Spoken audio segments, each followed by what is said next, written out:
Johnson, and welcome everybody to Wednesday night discussion with Reverend Nancy Woods. I am Maureen Hoyt, the Minister Emeritus from this wonderful center, and as we always do, we welcome everyone on the live stream and everyone in person tonight. It's an illustrious small group of consciousness here tonight. Our call to service at Granada Hills is called Lighting the Flames of Faith, and we perform this ceremony to promote the universal consciousness of life, which acknowledges that all peoples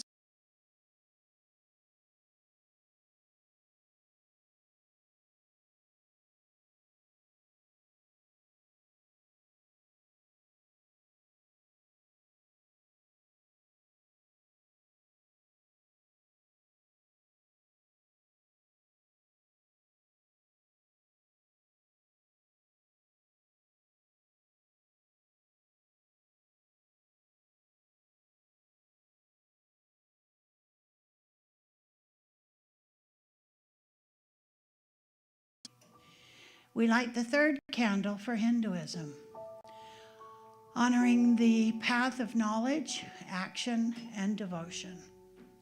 We light the fourth candle for Judaism, honoring the ethical path of living by sacred law. We light the fifth candle for all forms of Buddhism, honoring the Four Noble Truths and the path of compassion. We light the sixth candle for all forms of Christianity, honoring the Christ consciousness as the path of love. We light the seventh candle for all forms of Islam, honoring the path of submission to the will of God as the highest calling. We light the eighth candle for the universalistic religion of Baha'i, honoring the path of unity and peace. We light the ninth candle for all forms of New Thought, honoring the metaphysical path of mental healing through the practice of universal spiritual principles. We light the 10th candle for all those who are as yet unaware of the power and presence of Spirit in their lives, and for the space we hold for them at this center. And as Reverend Nancy lights the healing candle, please put silently into the light the names of anyone you wish to have experienced the healing flame of God's eternal love. I'm thankful, so grateful. I'm one with the Spirit all around me. I'm thankful, so grateful. I trust in God. I surrender. I surrender. I'm one with the Spirit all around me. I surrender. I surrender. I trust in God.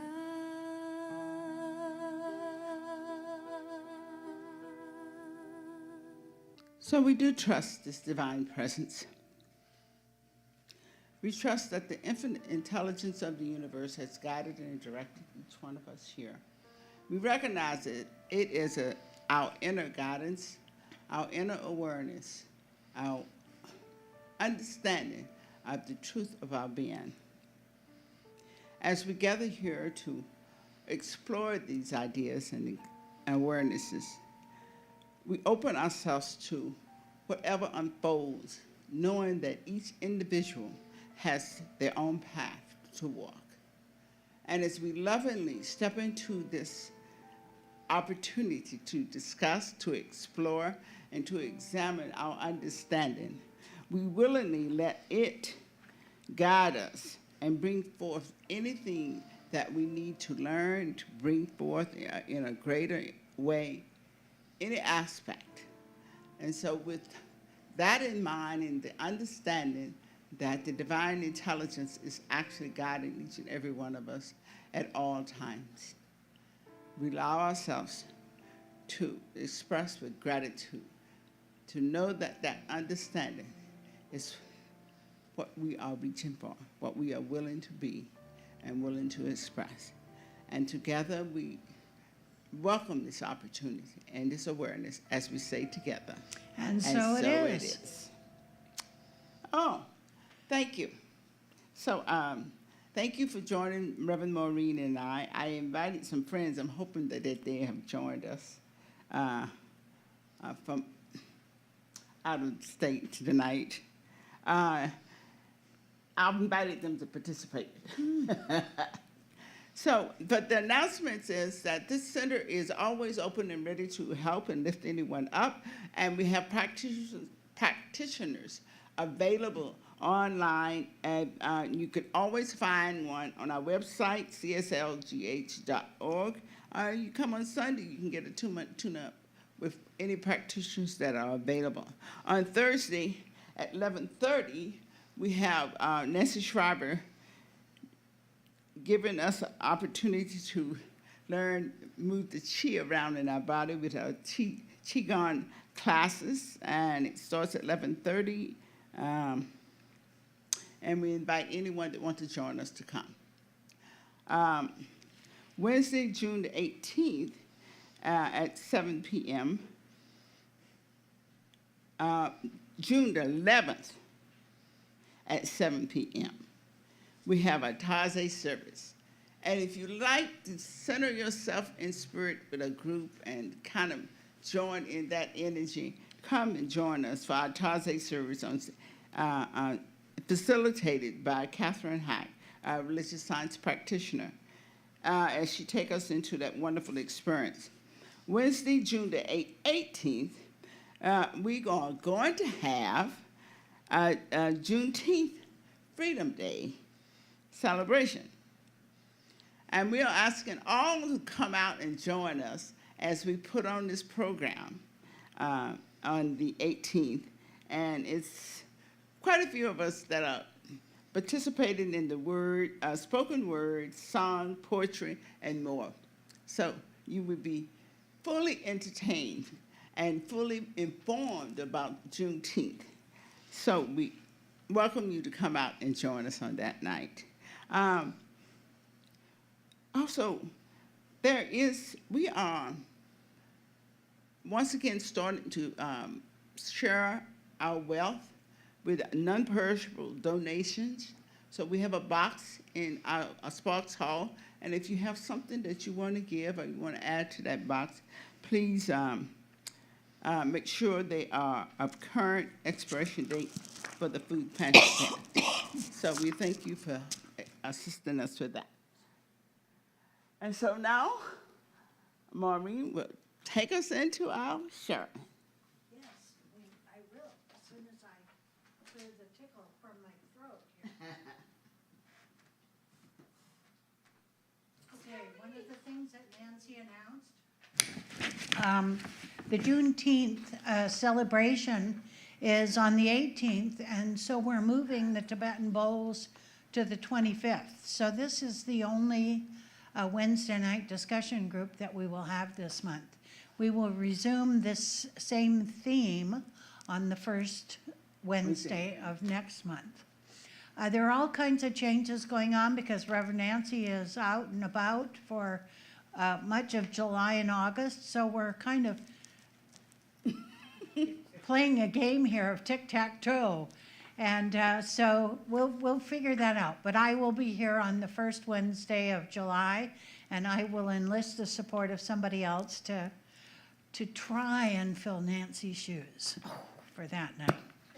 Okay, so last week we talked about the beginning of this essay is quite a long series, so we broke it up into. Well, we're going to break it up into 3 parts. And what we need to do is to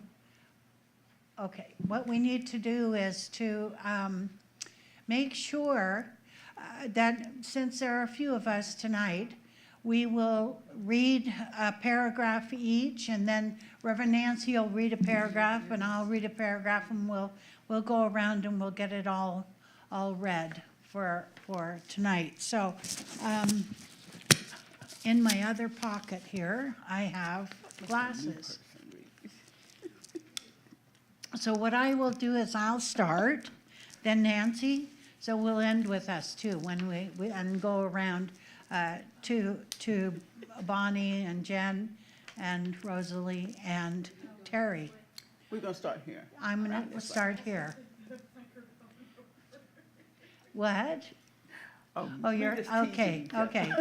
All right, let's go with it, okay?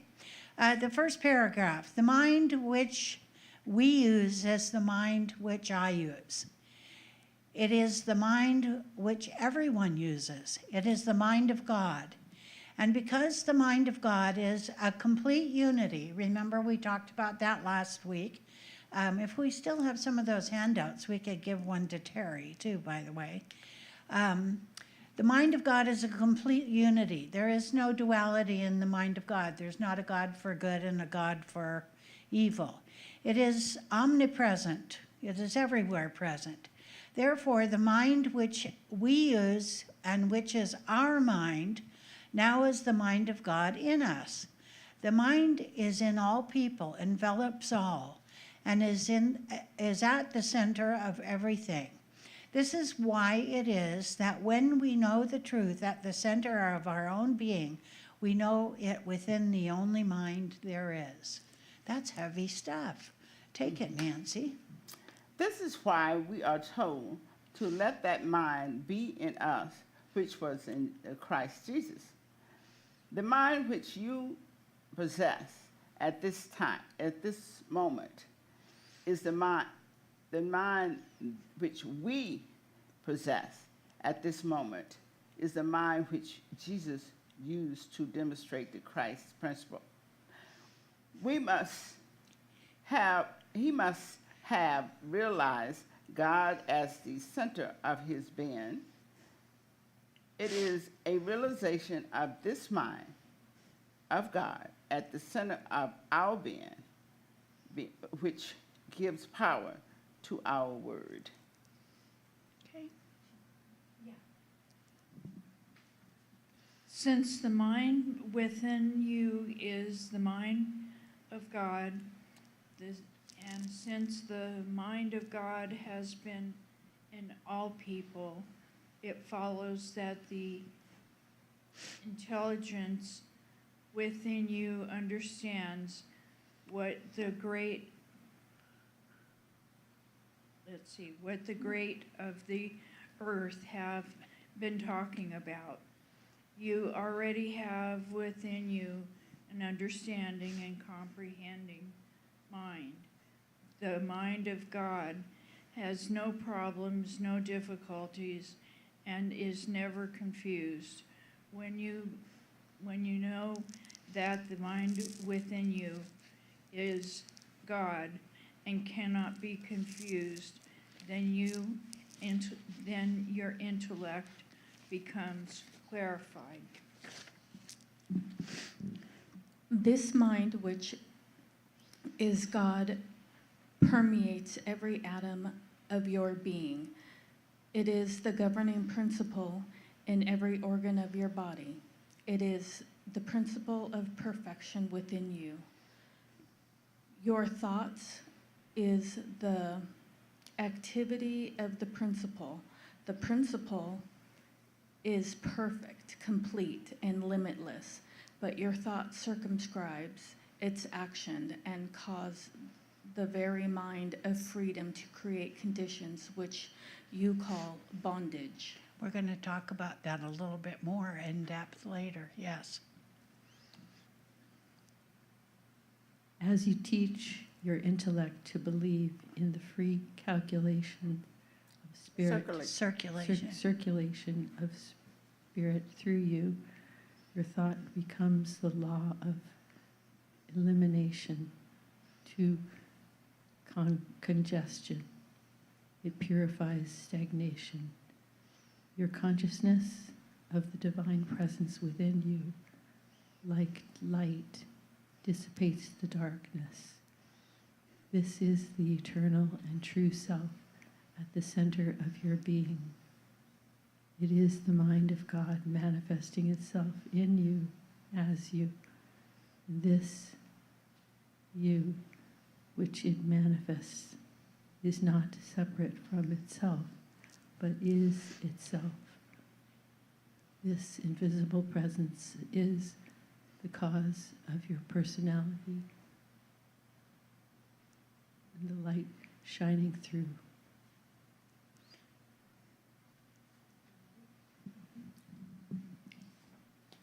The divine and infinite mind Hold the always microphone closer. okay. Yes. The divine and infinite mind, always desiring self-expression through you, is an insistent urge compelling you to move forward. The mind in you is also in all people. When you recognize other people, it is this mind knowing itself in them. This mind within you is timeless, yet it creates all periods of time. It is the intelligence back of every action, whether you call such action good, bad, or indifferent. It is always creating form, but it is never limited to any particular form. It is in your every act, but it is always more than any or all of your actions. Even though you appear to be bound, the mind within you is perfectly free. Your intellect in no way limits this mind merely because, what does that say? Because it conceives of what you call a small form or a little space. There's no big or small in the mind of God, right? It could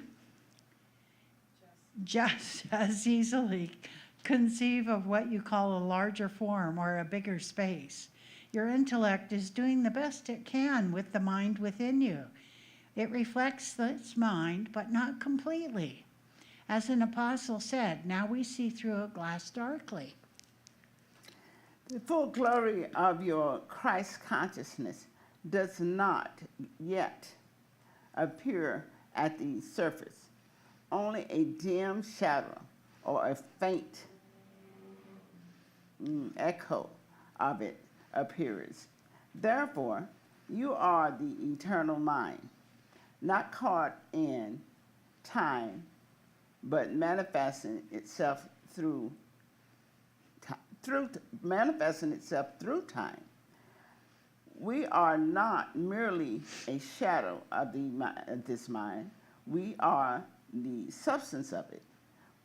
We are the mind of action and the enforcement of its law. This law is the law of our divinity. Since we are an individual, we manifest the law in a unique way. We project this mind through experience in a personal manner, different from all others. This constitutes our time and immortal self. Our true and immortal self. Yeah. Welcome, Nancy. Since the mind within you is the mind of God, and since the mind of God not only created everything that has ever existed,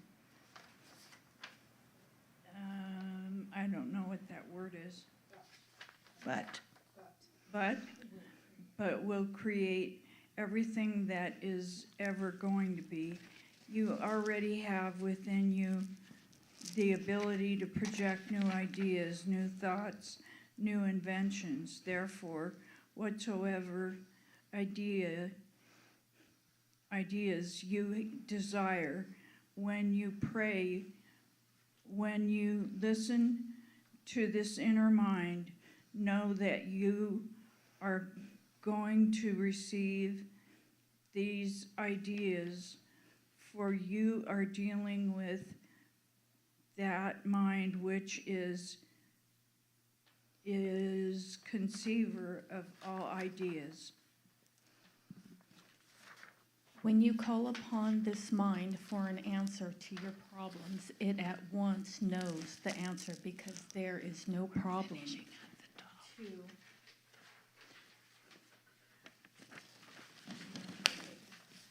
there's no problem to it.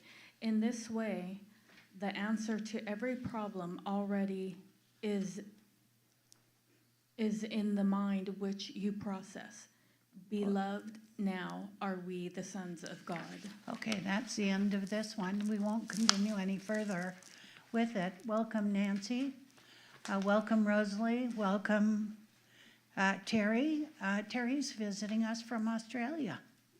So we're lucky to have her here tonight with us. So I am going to open up with a question for you. How convenient or inconvenient is it for us to believe that there is only one mind? That my mind and your mind are one and the same thing? That my mind and I'm trying to think of somebody. My mind and Hitler's mind are one and the same thing. I'm trying to think of my mind and Zelensky's mind being one and the same thing, and my mind and Putin's mind being one and the same thing. How does that feel when my mind and my daughter's mind, when she's in a SNIT, are one and the same thing? You know, how is it that now Ernest puts it as a capital M, mind. So now we have to really define mind. What is mind? What is mind? We're not talking about what is brain. We're not talking about what's the physical part of us. What is mind? So let's talk about that a little bit to get started. Sure, you got the mic. I did know if anybody else had anything to say. I'm thinking it's the spiritual mind and how we are using our spirituality in our mind through our belief and faith. Okay. And, you know, our essence.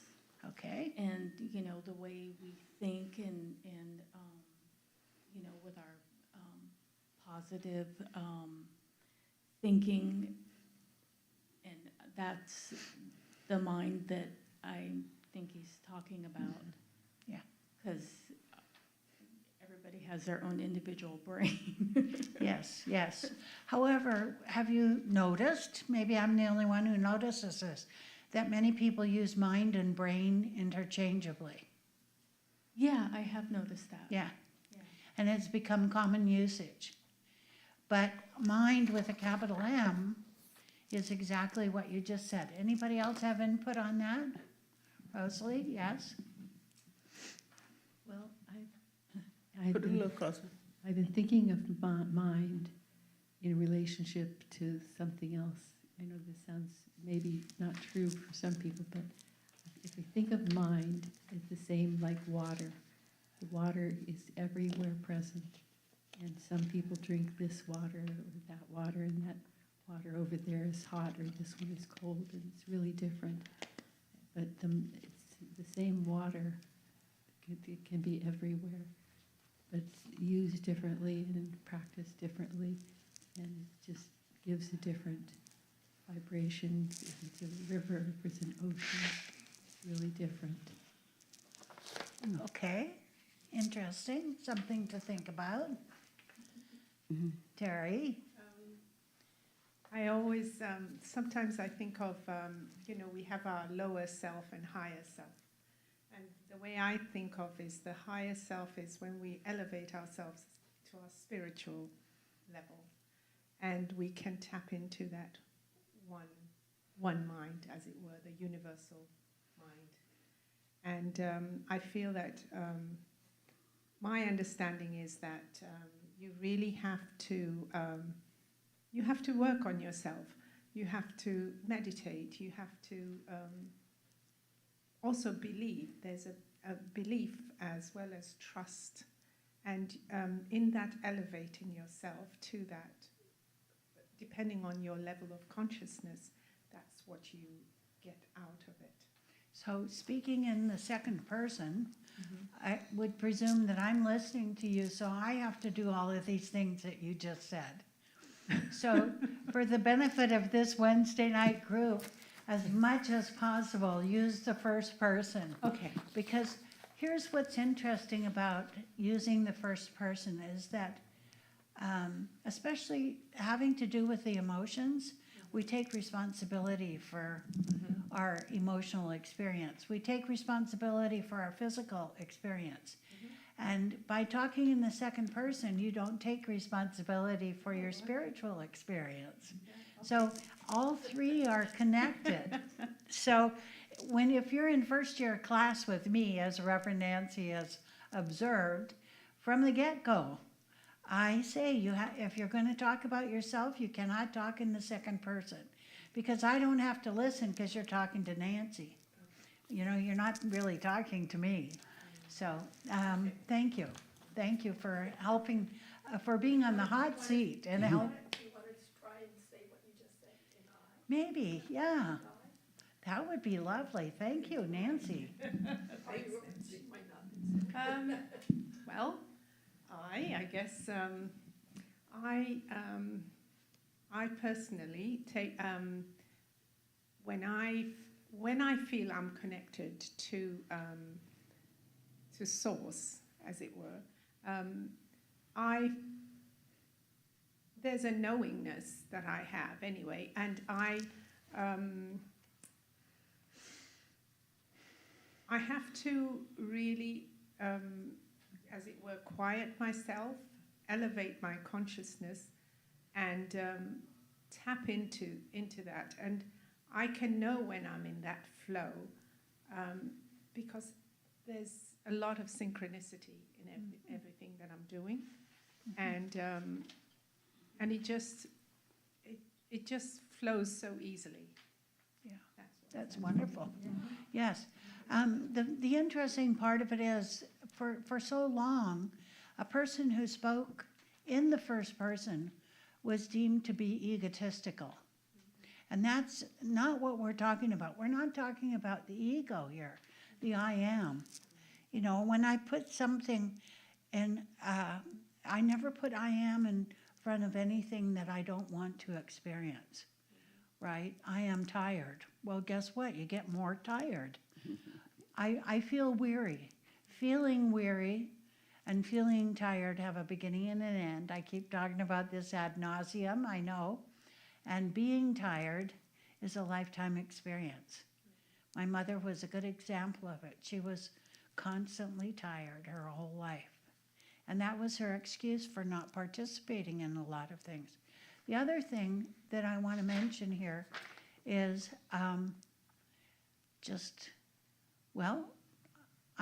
I'm old, so it just went out of my head. Never mind. Nancy. Actually, I'm not quite sure what I want to say.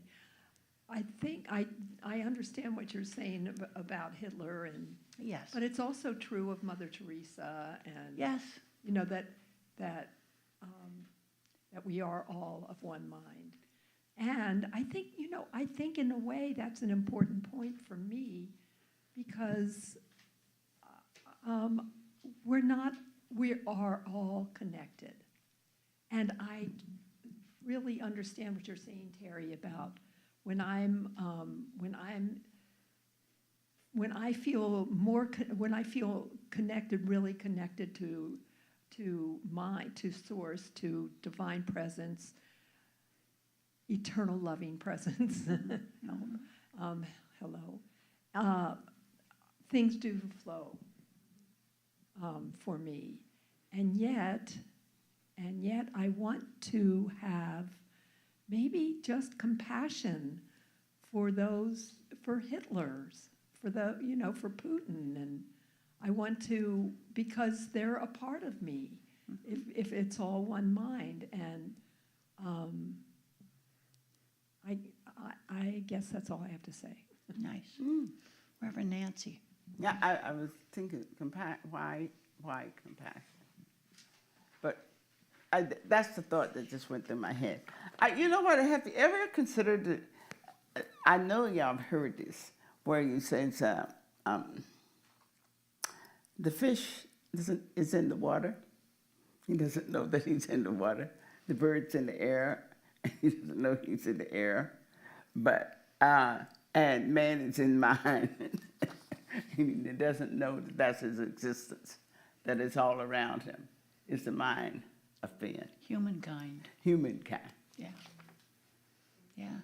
Because all of it is God. All of it is the divine. But this is us. We making our way through this mind experience and its existence. I think that when I see myself now, I realize that this existence that I'm experiencing now has always been here. And so when I was thinking of it, using this mind in a way in which was not adding to me, I was still using that same mind, but whatever which way I choose to use it, it responds to me.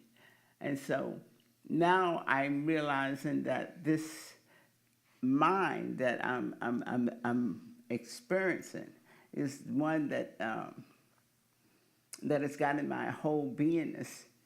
So I'm interested in what I'm placing in it as far as thought processes and so forth. So it's kind of a freedom to me that I think I've experienced recently, that mine is always responding to me, has always responded to me. So I kind of stopped knocking the way it was and realized that that was the process. And so now that I know what it is, I'm starting to think I'm going to put in it all the things I want and I desire and I like to experience according to the thought process, because it is always in operation and it always responding. It's part of this whole creative process, the mind and what it brings forth into expression. I really feel like everything that is in existence is part of this mind. And this, we using a humanistic aspect of it, and the fish is using, the fish is part of it, a bird. All of these things are part of the divine mind coming into this one mind, bringing itself into manifestation on this physical plane. So you mentioned Mother Teresa. I mentioned all the people that we think we have difficulty with, you know, the challenging people in the world. But in the human experience, there are the pairs of opposites. But in mind, there are no such pairs of opposites. And so what I've learned to do over this last few months, for sure, first of all, not focus on the news so much, but I need to be informed. But then my serenity is at issue. And so, you know, I want to be informed, but I don't want to absorb the information. I don't want to take it in and have it affect me on a physical level or a spiritual level. But what I realized is that I need to exercise more stillness moments. And it's like I literally can say to myself, when I get this feeling of agitation or this feeling of annoyance or frustration, I need a stillness moment. Turn off the TV, put the computer down for a minute, stop whatever I'm doing and just go into the silence for a little bit. And the cat needs it too. She's right on my lap as soon as I turn the TV off and I put the computer over there and put the little desk that I have on my knees on in the recliner. She wants a stillness moment too. If we could, like Nancy said, the bird, the fish. My cat has no idea that she needs a stillness moment. But I make up conversations about what she says to me. But when I get still, she gets still with me. And you know, that's the beauty of having a pet.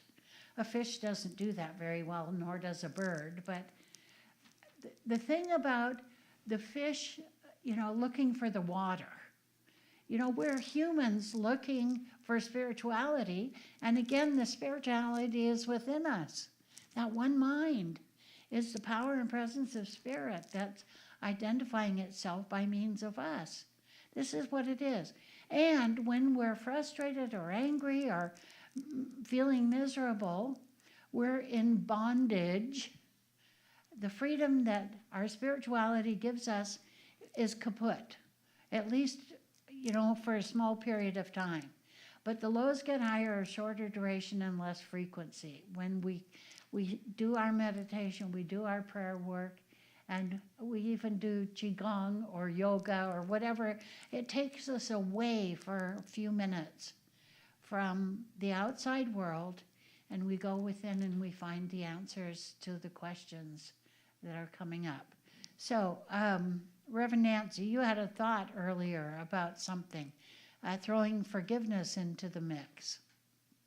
Oh, I think that forgiveness concept is a sweetness for the process of being on this human plane, because I'm learning that each experience that I go to is kind of, as I use this mind, that each experience is kind of tapping me on the shoulder as far as where I am with that experience, with that type of thinking. And so one of the things that I have accepted that is that if I am experiencing discomfort, discord, off things, that forgiveness is when I let that mind know that that was just a tap on the shoulder and release that experience to go to and start looking for what I want to experience, like the peace and the harmony, as you say, getting quiet.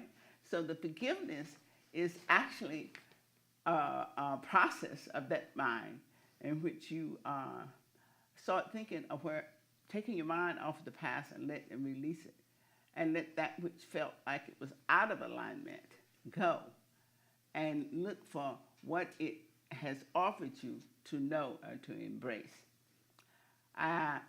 And I think that forgiveness is like one of those rich tools, just like being quiet is a rich tool to get yourself to bring yourself back in harmony.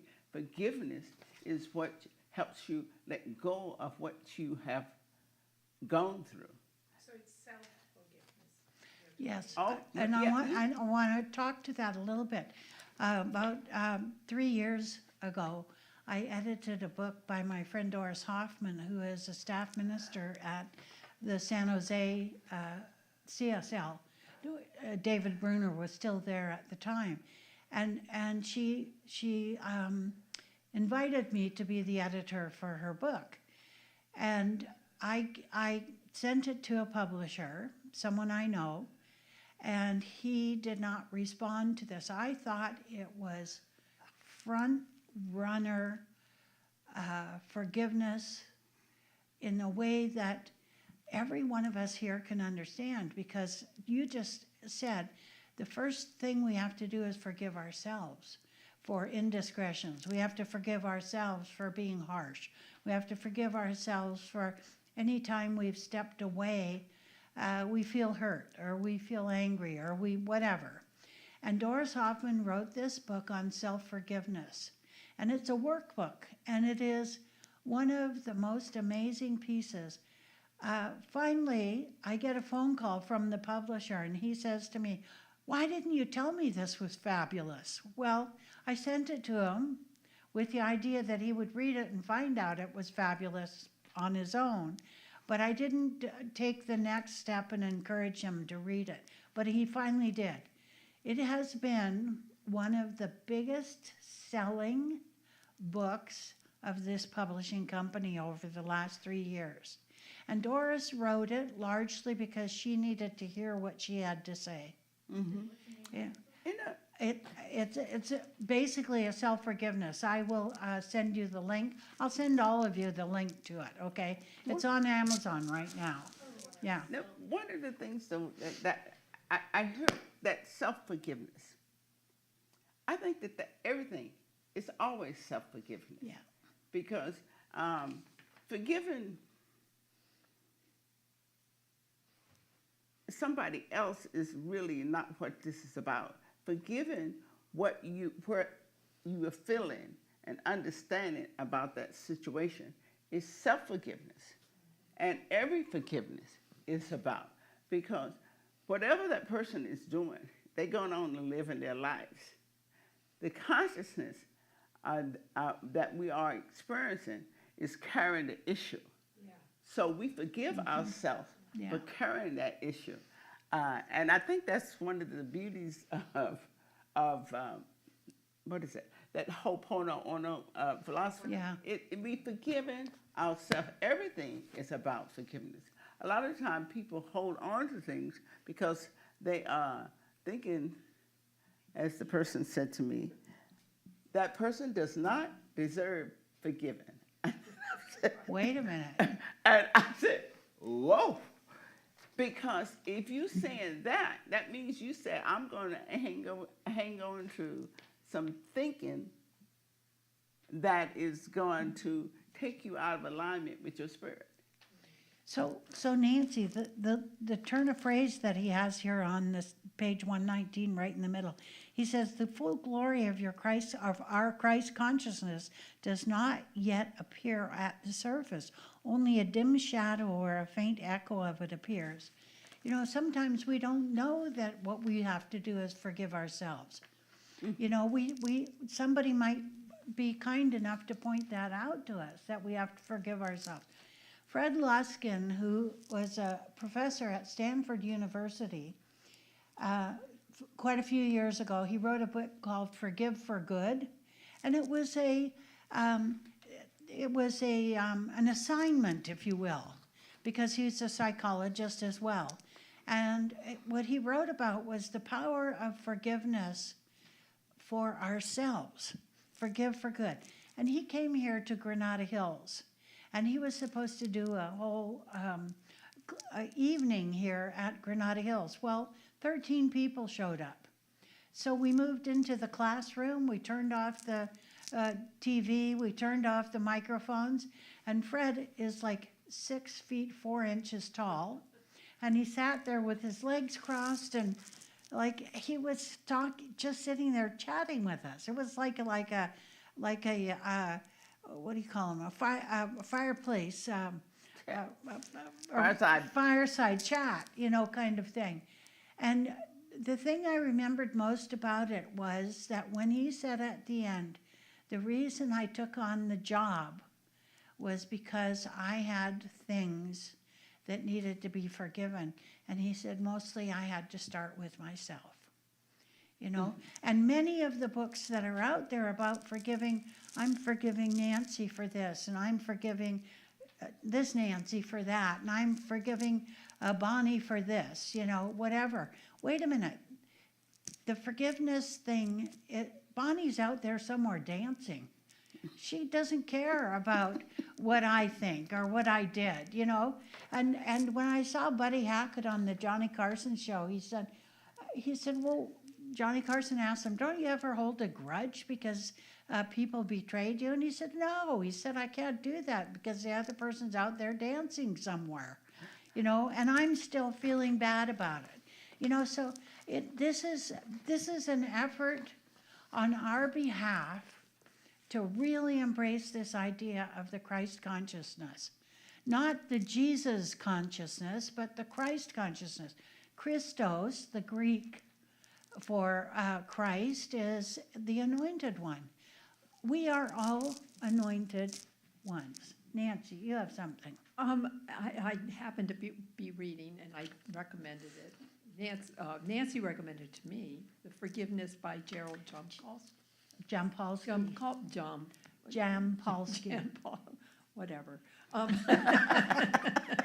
I forgive That's myself. one of the best books, actually, by the way. It is one of the best books. And I mean, and he has these little affirmations, and one of them is about judgment. And so in a sense, and when like we did at USM, I forgive myself for judging. I forgive it's most of our, I don't know, I started writing down all my relatives this morning. All your relatives. Well, that's what he recommends at the beginning of the book. He said, write down your parents and your uncles. Or he doesn't, your parents, your step-parents, your aunts and uncles. And I never thought that I held any grudges against them.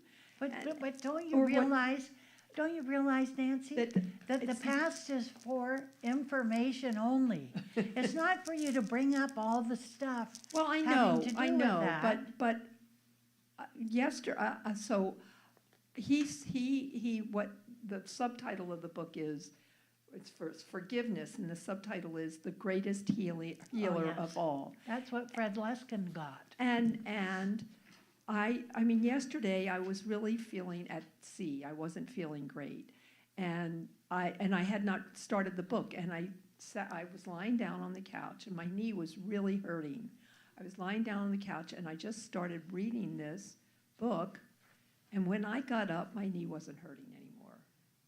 And he says, when you have headaches, when you have this, that, and the other thing, and he gives an example of a woman whose husband had cheated on her, and they divorced, and she called him a pain in the neck. And guess what she was carrying? A pain in her neck. And when she realized that, the pain was gone. It's true. The The body does not lie. Yeah. You're carrying the weight of the world on your shoulders. Your shoulders hurt. Someone in your life is pain in the butt. You've got sciatica, I mean, the body doesn't lie in those terms. But I want to get back to this, the part here where he says at the bottom of 119, what Nancy said, whatsoever ideas we desire, when we pray, when we listen to the inner mind, know that we are going to receive these ideas, for we are dealing with that mind, which is the conceiver of all ideas. There is no idea that could ever be conceived of without the ability to implement it. Mm-hmm. Mm-hmm. That's the beauty of the science of mind, as far as I'm concerned. If I have an idea of something I want to do, the people, the money, the situation, everything shows up to support that idea. So, I mean, some of this, that it's just about recognizing that the mind within each one of us is that same mind that is in every person in the world. But it probably boils down to... Oh, use the microphone. Use the microphone. I think it also boils down to, when you say that, I'm not sure whether it was you who said you have to have faith and trust. Yeah.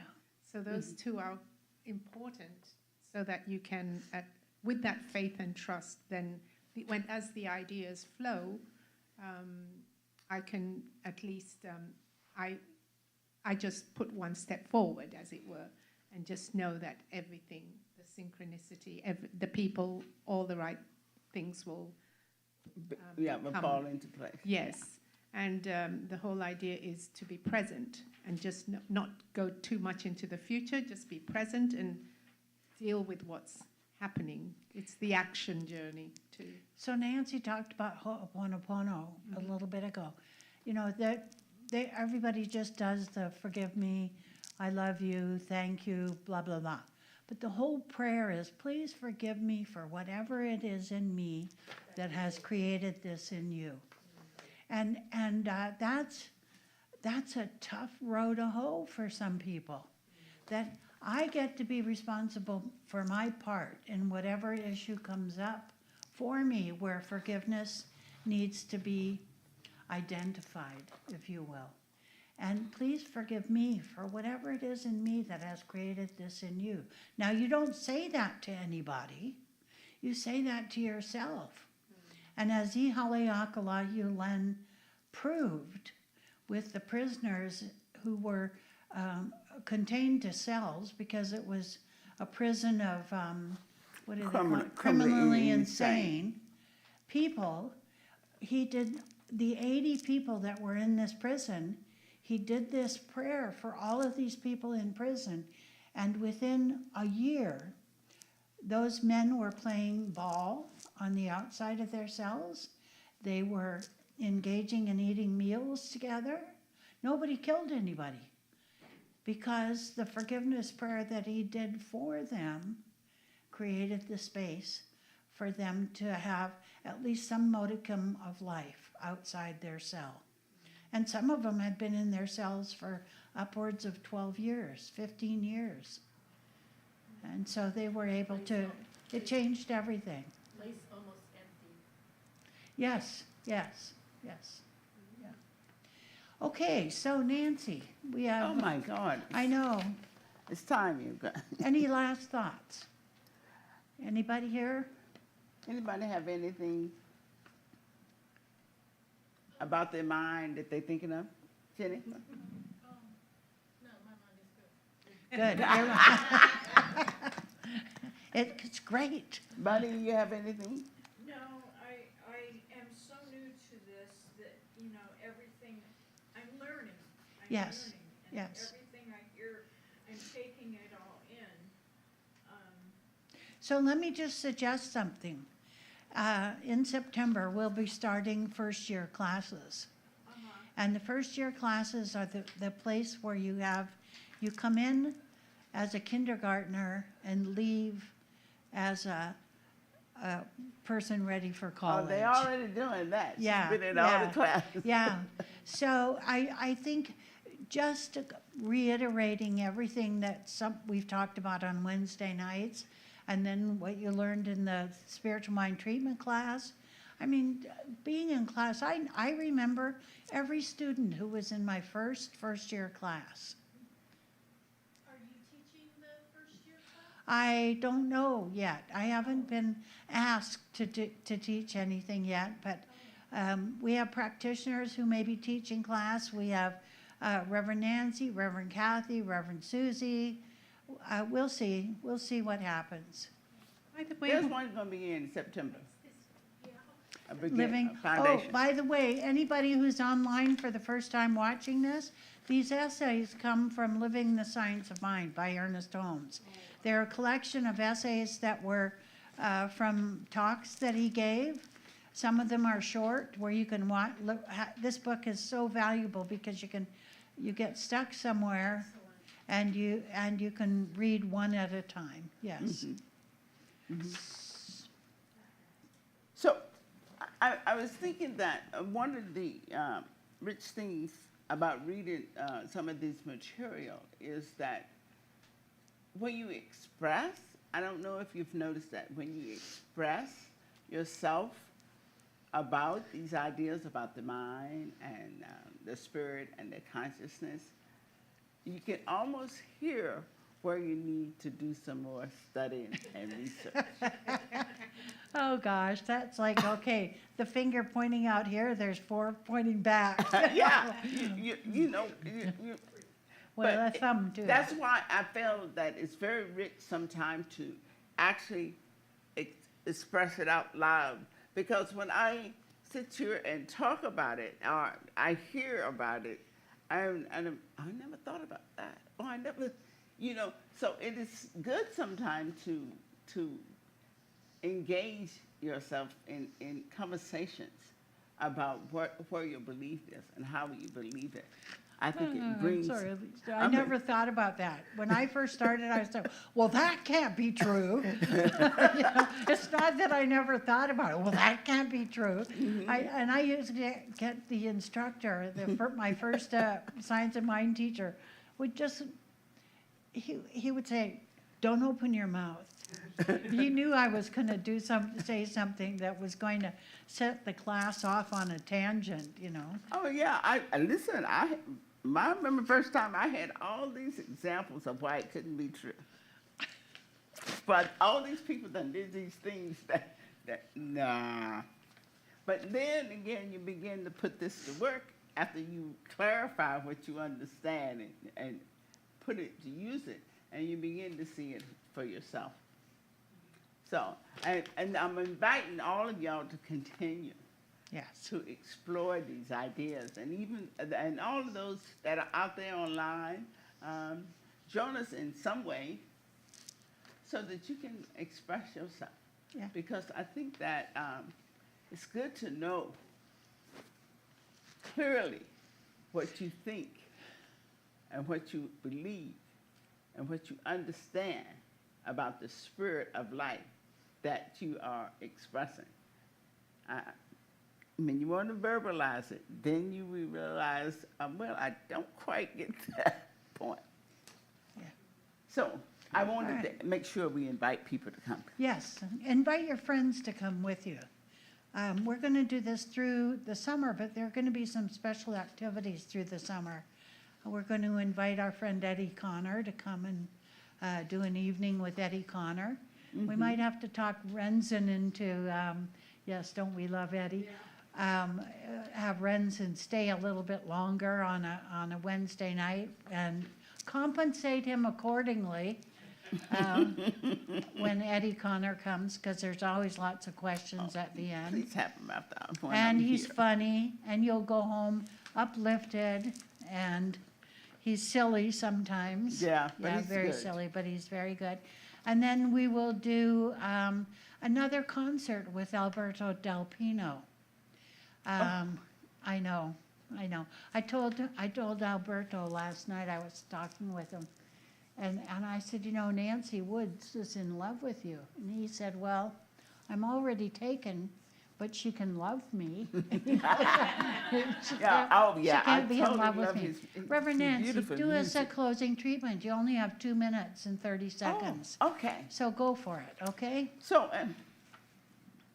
it is truly a pleasure to recognize and understand that the mind that we are utilizing moment by moment is the divine mind of life. So in this awareness and in this understanding, we realize that which we are utilizing created the whole universe. We are in touch with that infinite wisdom that is always ready to give to us, through us, and for us. So as we open ourselves to this awareness and to this understanding, we are sensing and feeling an expanded understanding of our own being, our own ability to create all our heart's desires, and to allow ourselves to step into those beautiful qualities that we are seeking to know, like the joy, the love, the peace, the harmony, the creativity of life itself.